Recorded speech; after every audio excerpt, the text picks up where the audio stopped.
My name is Olivia, and this is the story of the most terrifying night of my life, the night I last saw my boyfriend, Ben. Our relationship didn't start on some dating app. We'd known each other since high school, nearly 5 years. Our friendship deepened over time, and then we fell in love. Ben was my first love. I never imagined our story could end so horrifically. I never thought the place tied to my sweetest memories would become the setting for my worst nightmare. Ben and I planned to celebrate our 5th anniversary. We decided to go to a charming little cottage by a lake outside the city, a place we'd always loved, where we'd spent countless beautiful vacation moments. I was so excited, I even packed a small gift for Ben, a book he'd wanted to read for ages. Over the past few months, Ben had been acting strange at times, quiet, asking odd questions like, "Will you love me forever?" I didn't take it too seriously. I thought he was just getting more emotional, maybe more serious about our relationship. We arrived at the cottage in the afternoon. The lake at dusk was stunning, sunset casting orange and pink across the water. We took a walk along the shore, then returned to the cottage to cook dinner. While preparing food, I noticed Ben seemed off. He was quieter than usual, with a strange glint in his eyes. I asked if he was okay, and he just smiled and said he was a bit tired. I believed him, but there was something eerie in the cottage's atmosphere, like the walls were hiding a secret. After dinner, we sat by the fireplace, and Ben started sharing old stories. Our first meeting, those funny high school moments. It felt so romantic. Until Ben started saying strange things. He talked about us being together forever, how nothing could separate us, not even death. He said our love was so deep no one could break it, that I was part of his soul. I thought he was just being emotional, but there was an intensity in his voice, an obsession that unsettled me. His eyes, usually full of warmth and playfulness, now held an unreadable glint. It was getting late. I told Ben we should sleep, but he kept talking, that eerie glint in his eyes growing sharper. He said he loved me so much, then grabbed my hand, hard. His grip was so tight it hurt. I tried to pull away, but he wouldn't let go. Smiling, he said, "We'll be together forever, Olivia. Forever." His smile wasn't loving anymore. It was empty, chilling.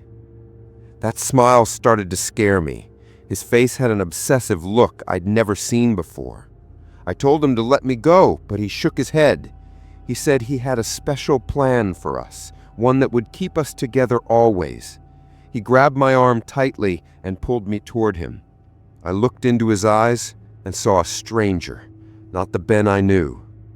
I was terrified now. It felt like I was with someone else entirely. I made an excuse about going to bed, hoping he'd calm down if he rested. I got up and headed to the bedroom, but Ben followed, his footsteps so quick I thought he was lunging. When I lay down, he sat by my head, stroking my hair. His touch was cold, unsettling.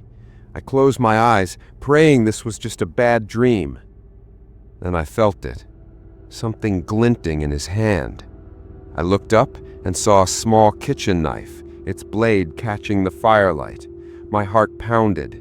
He brought the knife near my cheek and whispered, "We'll never be apart, Olivia. This is our final stop." I tried to scream, but my voice caught in my throat. My mouth was dry, my breathing ragged. I leapt off the bed and ran for the door. Ben lunged to grab me, but I slipped away. I reached the door, or tried to. It wouldn't budge for a moment. My heart stopped. I could feel Ben's breath on my back, and I thought it was over. Then, with a sudden jolt, the door flew open, and I bolted outside. I ran toward the lake, Ben's voice echoing in my ears. "Olivia, come back! You can't leave me! We're together forever!" I glanced back. He was chasing me, the knife still in his hand, his eyes blazing with madness. His footsteps matched the frantic beating of my heart. I reached the lake's edge, tripped and fell. My knees bled, but I didn't feel the pain, just Ben's face in my mind. He was closing in. In a last desperate plea, I begged him, "Ben, for God's sake, what are you doing? This isn't you." He didn't answer, just kept coming with that terrifying smile, his eyes glowing in the dark. As he reached for me, I shoved him with all my strength. He stumbled and fell into the lake. I heard him scream as he hit the water. I didn't wait. I got up and ran, not stopping until I reached the road outside the forest. I flagged down the first car and told them everything. They took me to the police station, where I spilled every detail. The police searched the cottage but found no trace of Ben. They dove into the lake. Nothing. They said he might have drowned or escaped. I don't know what happened to him, but I haven't seen him since. The police labeled him missing, but I feel like he's out there, hiding, or maybe looking for another Olivia to complete his special plan. That night became a nightmare I can't escape. When I pass a lake or forest, I see Ben's face, his crazed eyes, that knife in his hand. It was our last meeting, and I'll never forget it. I still shudder thinking what would have happened if he'd caught me. Is he still out there? Is he searching for another Olivia to complete his special plan? Those questions keep me up at night.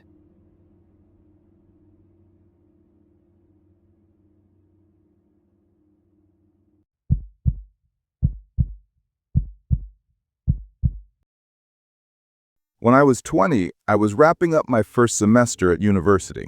During the holidays, I finally decided to try dating apps. Everyone was on Tinder and Bumble, and I figured it was time to test my luck. Honestly, I was just looking for someone to hang out with during the break, no strings attached. I swiped right on a girl on Tinder who looked stunning and had a bio with interests like mine. We matched, and our chat kicked off right away. Her name was Abigail. She was my age, and we were both home for the holidays. Perfect. We kept talking over the phone, and within a few days, we decided to meet up. We planned to meet at a local coffee shop since I didn't want our first meeting to feel too serious. When I got there, Abigail was already seated, even more beautiful than her photos. She had long blonde hair and sparkling blue eyes. We hit it off instantly, chatting like we'd known each other for years. She told me about her family. Her parents had died in an accident, and she lived with her elderly grandmother, whose memory was fading. We talked for nearly 2 hours, having a great time. As we were leaving, Abigail suggested we meet for dinner. I thought it was a great idea, and we planned for the next day. The next day, Abigail texted me that her grandmother wasn't feeling well, so she couldn't go out. She asked if I'd come to her place and we could order food there. I hesitated. I don't usually go to someone's house early on, but she seemed so excited, and I figured her grandmother's presence meant it was safe. I agreed, and she sent me the address. When I arrived, the house looked normal from the outside. An old, typical home, probably her grandmother's. I knocked, and Abigail opened the door, smiling and motioning me inside. I stepped in and noticed the house was old and a bit cluttered. Old photos hung on the walls, and there was a strange smell, like something stale. But I brushed it off, happy to see Abigail. She told me to sit on the couch, and when I asked about her grandmother, said she was sleeping in her room and shouldn't be disturbed. We ordered pizza and started watching a movie while eating. Everything seemed fine, and I didn't sense her grandmother's presence. But as the night went on, something felt off.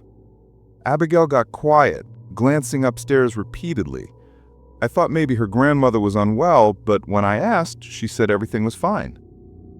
There was a glint in her eyes I couldn't read, like she was hiding something.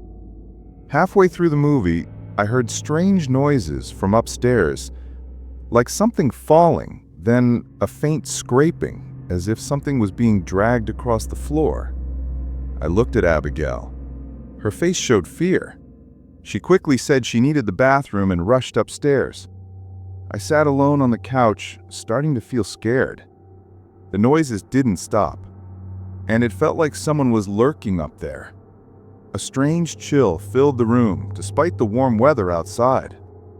Minutes later, Abigail returned, her hair messy, sweat on her forehead. She said everything was fine, but her eyes were red, and she looked more nervous than before. She mentioned her grandmother had a condition that made her wander at night and make odd noises. I didn't buy it.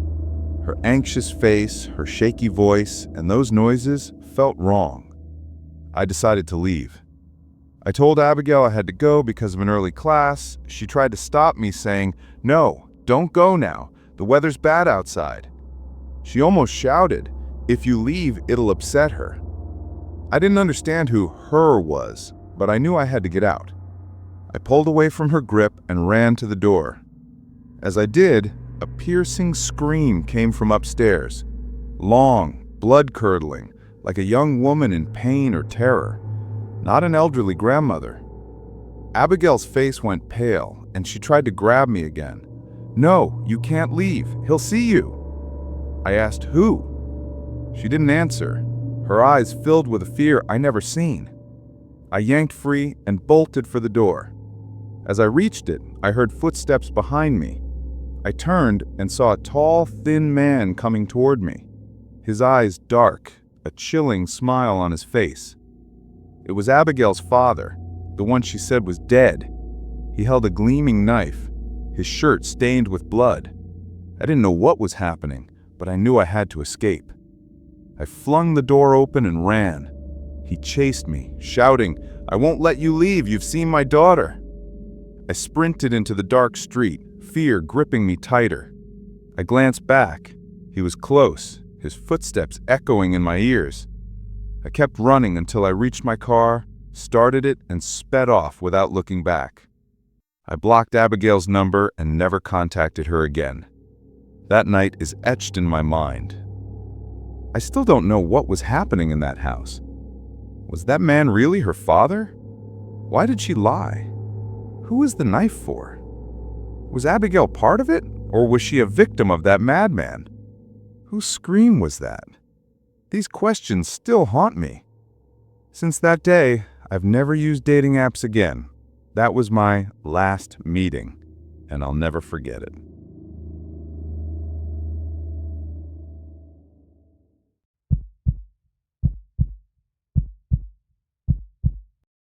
I'm Arthur, just a regular guy in college, always joking around with friends.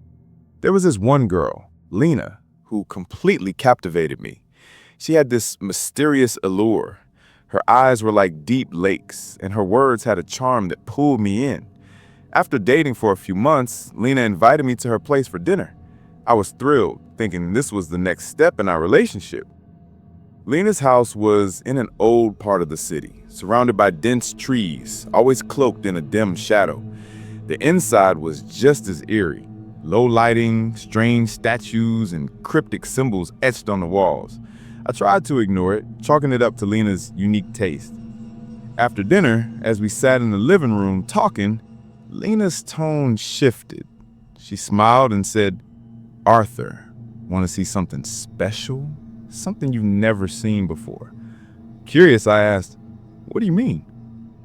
Lena stood and turned off the lights. Only 2 flickering candles remained, casting a hazy glow. She opened a small wooden box and pulled out odd items, dried leaves, tiny animal bones, and shimmering crystals.